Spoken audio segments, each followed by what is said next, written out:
I get to hang out with some cool people, and I get a paycheck at the end of the week. And I think it's awesome. It's such a great job.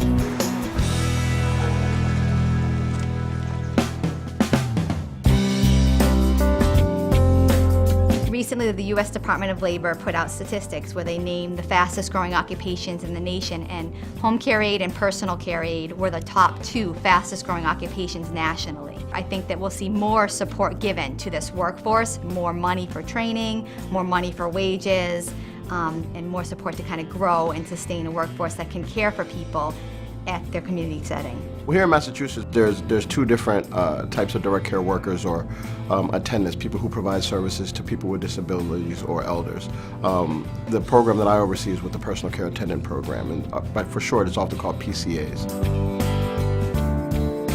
The consumer, the person with a disability or the elder with a disability, they're the ones who's doing the hiring, the firing, the scheduling, the training of the person that's providing the hands-on care to them. The first day that you worked was so stressful, and the first couple of days that anybody works, because there's so much detail to the work that becomes second nature to you after you're here for like 3 or 4 weeks.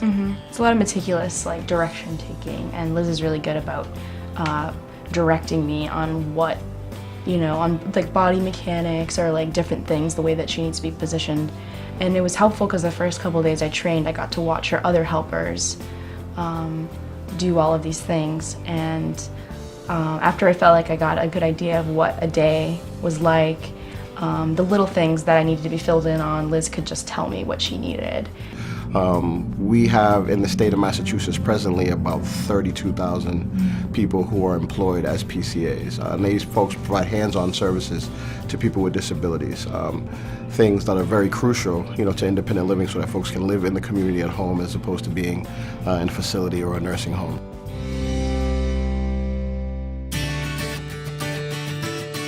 Home care aide works for an agency. So they have a supervisor, a nurse, who supervises, trains, hires them, does background checks. They have initial training and continuing training throughout their years as a home care aide. Both positions do things like meal prep, shopping, dressing, bathing clients. They help with dusting. They can do just about anything. Most clients want to be cared for right when they get up in the morning, be bathed, get out of bed. So they're probably getting out into the workforce by 7, probably maybe even earlier. I could not be doing my job as an ADA coordinator without personal care assistance. She does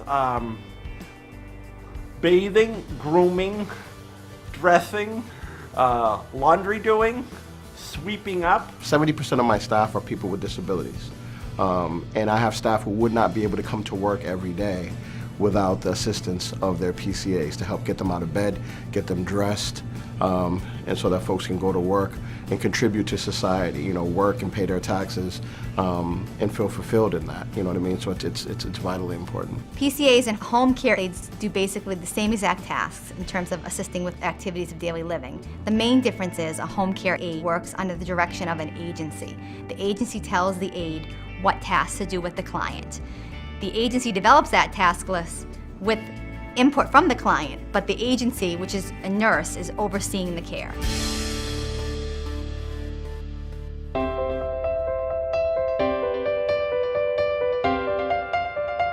A lot of these clients, the only person that they come in contact with is their aide, and they become, family in a way to that aide, and they love talking to the aide. They share their life with the aide. They appreciate the aide so much.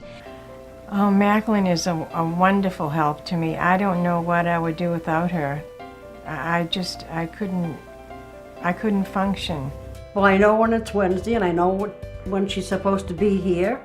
And in the beginning, I used to clean everything so that she wouldn't have to do so much.